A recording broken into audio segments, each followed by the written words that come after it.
Selamat pagi saudari-saudaraku, anak didik kami, siswa-siswi SMA Swasta Santo Fransiskus, kelas 12 IPS. Selamat berjumpa dalam pembelajaran mata pelajaran sosiologi dengan saya guru pendamping Pastor Agustinus Huta Barat. Dalam bab 1 pembelajaran ini, kita akan mempelajari perubahan sosial dan dampaknya. Namun, para saudaraku, sebelum kita masuk ke pokok pembahasan ini, alangkah baik dan alangkah bergunanya kalau kita sedikit merefresh, menyegarkan kembali ingatan kita akan pembelajaran kita di kelas-kelas sebelumnya, di kelas 10 dan di kelas 11. Contohnya saja, pengertian sosiologi. Pastor yakin bahwa kita pasti banyak yang masih mengingat apa pengertian sosiologi. Namun tidak dapat kita pungkiri juga, pasti ada juga yang sudah lupa. Atau juga mengenai apa yang menjadi pokok pembahasan, apa yang menjadi objek pembahasan dalam ilmu sosiologi. Bagaimana ciri sosiologi itu dan lain sebagainya. Yang pertama, para saudaraku terkasih, pengertian sosiologi secara etimologis. Kalau ditinjau secara etimologis, kata sosiologi itu sendiri berasal dari dua kata dalam dua bahasa yang berbeda. Sosiologi yang pertama adalah socius.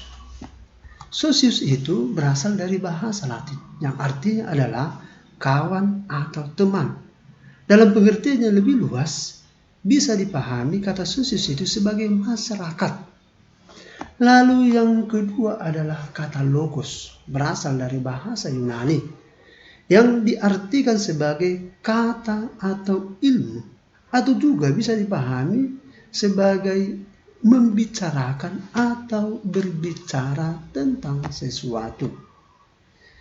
Dari dua kata ini, maka secara umum sosiologi dipahami sebagai ilmu yang berbicara atau ilmu yang mempelajari tentang kehidupan manusia sebagai makhluk sosial di dalam masyarakat. Lalu yang berikutnya saudaraku, apa yang menjadi fokus? Apa yang menjadi objek yang dipelajari dalam sosiologi itu? Secara sederhana dikatakan adalah masyarakat. Tetapi masyarakat yang bagaimana?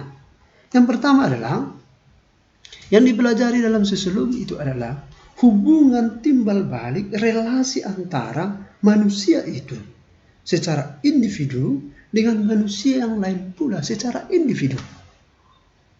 Lalu yang kedua adalah manusia itu sebagai individu, bagaimana dilihat, dipahami relasinya itu berhadapan dengan kelompok lain di luar dirinya. Lalu yang ketiga adalah, yang dipelajari adalah hubungan antara kelompok yang satu dengan kelompok yang lain.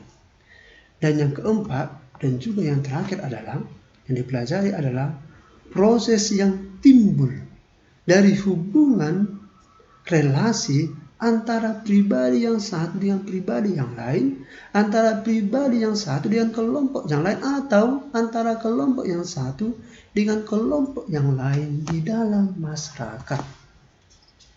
Lalu berikutnya, anak didik kami, siswa-siswi SMA Swasta Santo Fransiskus kelas 12 IPS, yang menjadi ciri ilmu sosiologi dibagi atas 4 bagian besar. Yang pertama, ilmu sosiologi itu dikatakan sebagai ilmu yang empiris. Karena apa? Karena ilmu sosiologi itu selalu didasarkan pada observasi, pengamatan secara langsung, dan akal sehat yang hasilnya tidak boleh diduga-duga, bukan sebuah spekulasi, melainkan sesuatu yang objektif yang dilihat secara langsung di lapangan. Lalu yang kedua adalah teoritis. Ilmu sosiologi dikatakan teoritis karena ilmu ini selalu berusaha menyusun abstraksi, dari hasil pengamatan-pengamatan yang ada di lapangan, yang merupakan hasil observasi secara langsung di lapangan. Abstraksi tersebut merupakan kerangka dari unsur-unsur yang tersusun secara logis dan bertujuan menjalankan hubungan sebab akibat sehingga menjadi teori. Lalu yang ketiga adalah kumulatif. Mengapa dikatakan kumulatif?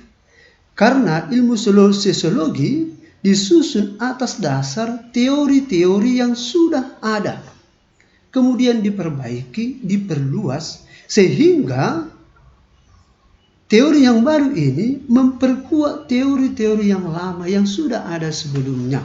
Kumulatif merupakan gabungan dari teori yang sudah ada sebelumnya. Lalu ciri yang keempat dan yang terakhir adalah non-etis. Kenapa? Karena yang menjadi pokok pembahasan sosiologi bukanlah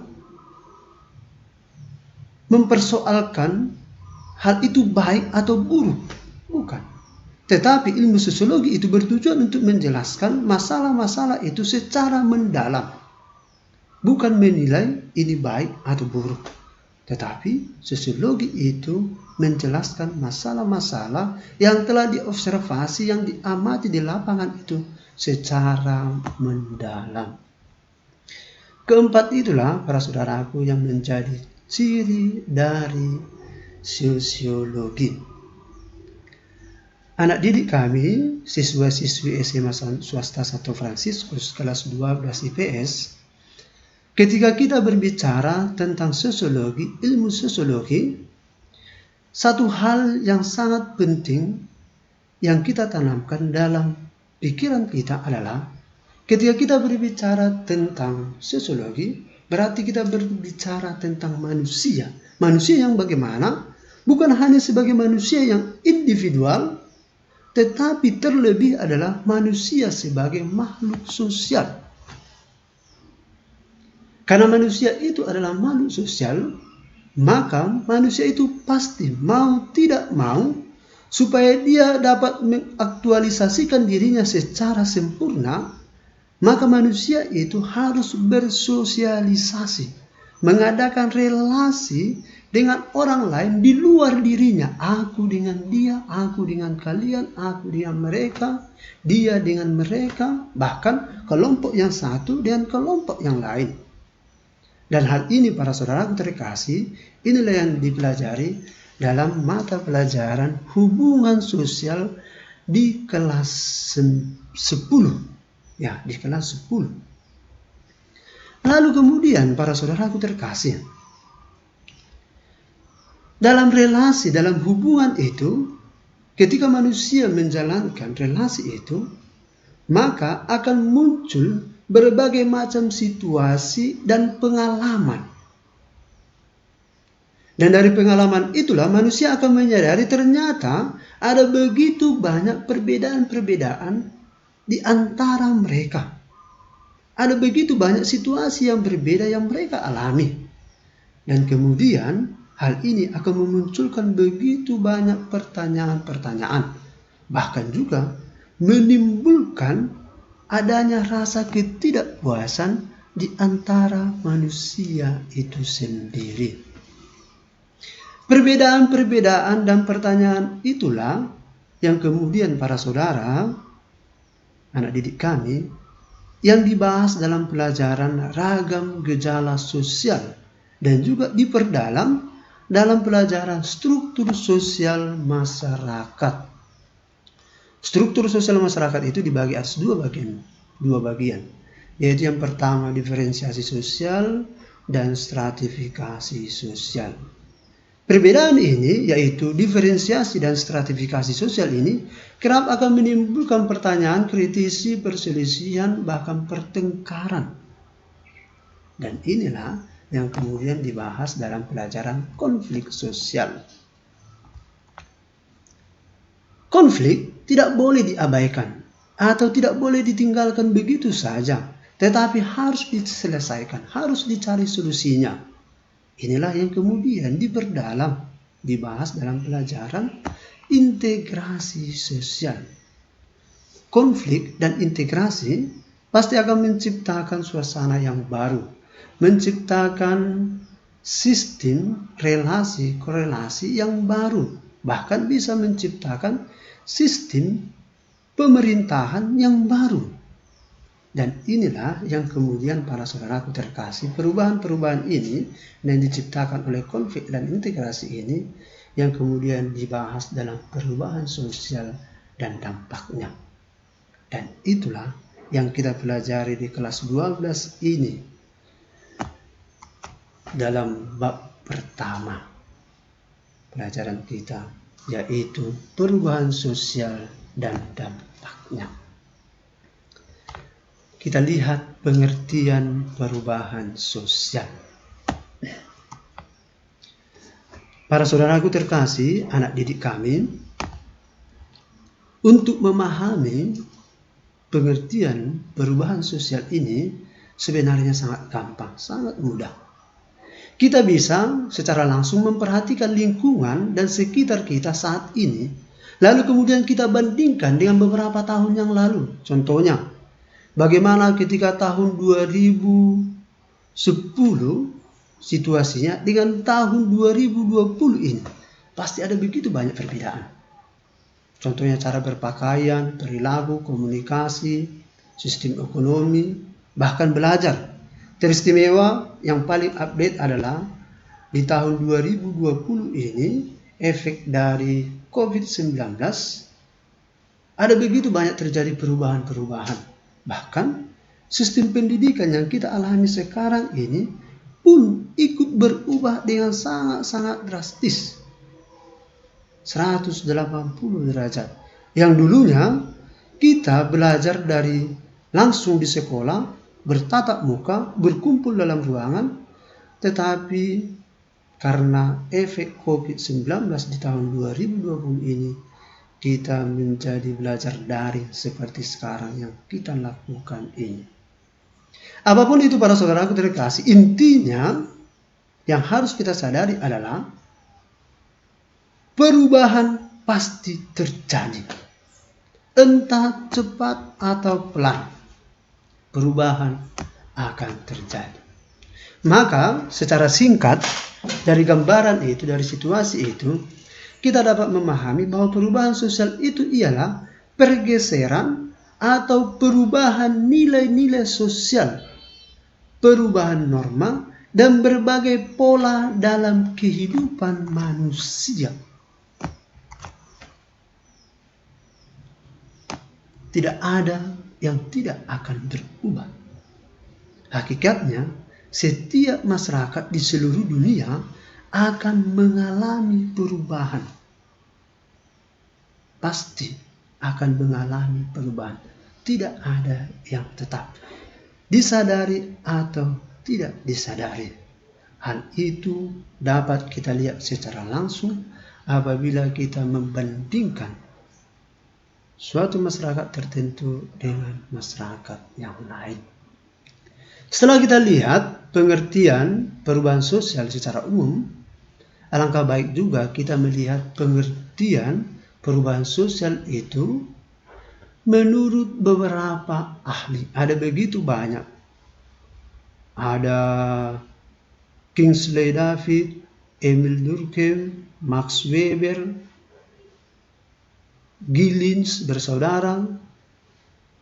Ada juga tokoh dari Indonesia yaitu Selo Sumarjan. Tetapi untuk saat ini yang kita akan perhatikan secara khusus adalah pengertian perubahan sosial menurut Selo Sumarjan. Yang lain-lain nanti bisa dibaca sendiri. Selo Sumarjan mengatakan bahwa segala perubahan pada berbagai lembaga masyarakat dalam suatu lingkungan masyarakat yang memengaruhi sistem sosial, termasuk di dalamnya nilai sosial, sikap, pola perilaku antara kelompok-kelompok dalam masyarakat. Itulah pengertian perubahan sosial menurut Selo Sumarjan. Setelah kita melihat pengertian-pengertian perubahan sosial baik secara umum maupun menurut para ahli. Contohnya saja Emil Durkheim, kemudian juga William F. Ogburn, juga menurut George Ritzer, dan juga menurut Karl Marx. Karl Marx melihat perubahan-perubahan yang terjadi karena perkembangan teknologi atau kekuatan produksi dan hubungan antara kelas-kelas sosial yang berubah. Setelah itu para saudara, kita melihat hal-hal apa yang berubah dalam masyarakat itu. Ada begitu banyak, tetapi ada 7 hal yang sangat penting yang perlu kita perhatikan yang berubah di dalam masyarakat itu dari tahun ke tahun, entah kita sadari atau tidak. Contohnya saja, yang pertama adalah nilai sosial. Dulu, contohnya saja, perubahan nilai sosial itu,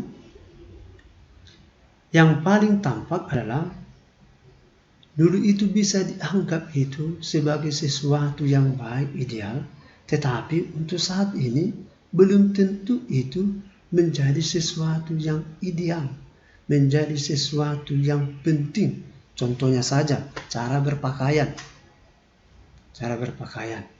atau bertutur kata, atau berperilaku. Kalau anak-anak zaman dulu atau masyarakat pada zaman dulu, ketika dia berjumpa atau berpapasan dengan orang yang lebih tua dari dia, dia akan menunduk dan minta izin untuk lewat. Atau dari segi berpakaian, kalau dari dulu itu orang berpakaian lebih tertutup. Kalau sekarang, kalau bahasa umumnya lebih terbuka atau lebih seksi. Atau juga perubahan yang kedua adalah norma sosial. Yang dulu dianggap sebagai penyimpangan, sekarang dianggap seperti yang biasa-biasa saja. Kalau dulu pengalaman saya ketika saya pertama kali pergi ke Nias, salah satu norma sosial yang paling baik yang saya alami di sana adalah tidak akan pernah kita melihat seorang anak muda akan membonceng seorang pemudi ketika mereka naik sepeda motor, kecuali mereka sudah menikah. Kalau masih single, itu sesuatu yang sangat dilarang. Tetapi kalau kita bandingkan dengan sekarang, hal itu tampaknya menjadi lumrah. Bahkan ada yang tarik 3, seperti istilahnya itu cabi-cabian. Lalu yang ketiga, saudaraku, anak didik kami, yang berubah itu adalah unsur kebudayaan material. Sekarang lebih mengandalkan menggunakan teknologi. Dulu kalau mencuci pakaian itu menggunakan manual, pakai cuci tangan langsung, tapi sekarang sudah menggunakan mesin cuci. Atau juga gaya hidup, bahkan juga kegiatan ekonomi. Dulu transaksi itu bahkan barter atau uang secara langsung. Kalau sekarang itu kegiatan ekonomi dilakukan dengan transaksi elektronik. Juga pelaksanaan fungsi lembaga sosial. Dan yang paling terakhir adalah pola kehidupan manusia itu sendiri akan berubah. Lalu setelah kita melihat pengertian perubahan sosial, sekarang kita lihat karakteristik dan bentuk-bentuk perubahan sosial. Yang pertama, karakteristik atau ciri perubahan sosial. Yang pertama,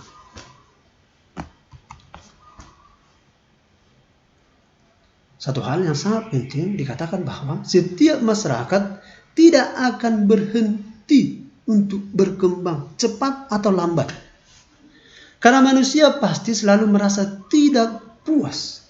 Dan dia akan selalu mencari dan akhirnya akan terciptalah perubahan cepat atau lambat. Lalu kemudian budaya juga akan mengalami perubahan. Karena apa? Karena budaya itu melekat pada manusia. Kalau manusia itu saja berubah, berkembang, maka budaya itu juga akan mengikuti. Lalu yang ketiga adalah perubahan sosial. Bisa ternyata bukan hanya menuju ke kemajuan atau yang lebih baik, ternyata perubahan sosial itu juga bisa mengarah ke yang buruk, menuju kemunduran. Tergantung bagaimana manusia itu menyikapinya dan menghadapinya. Lalu yang kemudian yang keempat adalah perubahan sosial itu bisa diterima tetapi juga bisa ditolak. Atau bisa diterima semuanya atau diterima hanya sebagian saja. Hal itu mungkin karena dipaksakan atau tidak dipahami atau mungkin dilihat sebagai ancaman. Lalu yang kemudian yang harus dipahami juga adalah perubahan sosial itu akan selalu mempunyai risiko. Entah itu kecil, entah itu besar, tetapi perubahan itu akan berjalan bersama risiko. Lalu kemudian selain risiko akan tercipta juga masalah sosial yang sangat-sangat besar, yaitu kemiskinan. Kemudian kemiskinan itu akan menciptakan juga kriminalitas. Itulah para saudara terkasih karakteristik atau ciri dari perubahan sosial. Lalu yang kemudian yang kedua, kita melihat bentuk-bentuk perubahan sosial itu dibagi atas 4 bagian besar. Berdasarkan kecepatan berlangsungnya, berdasarkan ukuran perubahan, berdasarkan alasannya, berdasarkan sifat perubahan itu sendiri. Yang pertama adalah berdasarkan kecepatan berlangsungnya. Ada yang disebut dengan perubahan lambat atau evolusi, dan ada yang disebut dengan perubahan cepat atau disebut dengan revolusi. Perubahan lambat merupakan perubahan dengan rentetan perubahan kecil yang saling mengikuti secara lambat, spontan, tanpa disengaja, dan kebanyakan tidak dikenali karena tidak disengaja, sehingga tidak dikenali, tidak disadari, sehingga hasilnya pun tidak dapat diperkirakan, sulit diperkirakan, walaupun umumnya dianggap akan menghasilkan perbaikan. Itulah teori evolusi perubahan lambat. Lalu kemudian perubahan cepat atau revolusi. Perubahan yang terjadi dengan cepat dan biasanya direncanakan. Revolusi biasanya didahului dengan pemberontakan. Revolusi ini bahkan bisa menciptakan perubahan yang sangat mendasar. Contohnya saja sistem pemerintahan yang dari monarki bisa menjadi demokratis. Itu. Lalu kemudian perubahan kecil. Perubahan kecil merupakan perubahan yang terjadi pada unsur-unsur struktur sosial yang tidak membawa pengaruh langsung dan signifikan bagi masyarakat. Tidak terlalu besar. Tidak secara menyeluruh perubahan ini dirasakan oleh masyarakat. Contohnya dari mode pakaian. Mungkin kalau di Jakarta mode pakaian itu sangat progresif, tetapi kita yang ada di pedalaman ini itu belum tentu kita mengikutinya.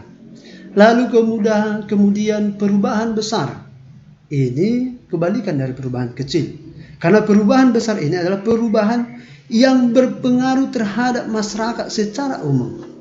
Bahkan perubahan besar ini juga berpengaruh kepada lembaga-lembaga seperti dalam sistem kerja, sistem hak milik tanah, dan lain-lain. Lalu perubahan yang direncanakan, yaitu perubahan yang diperkirakan atau yang telah direncanakan oleh pihak-pihak yang ingin perubahan. Pihak-pihak yang ingin perubahan ini sering disebut dengan agent of change.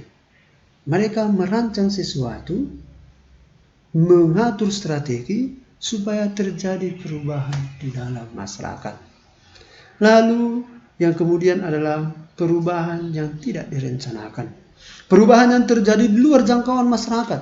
dan dapat menyebabkan timbulnya akibat-akibat sosial yang tidak diharapkan, tidak disadari karena memang tidak direncanakan.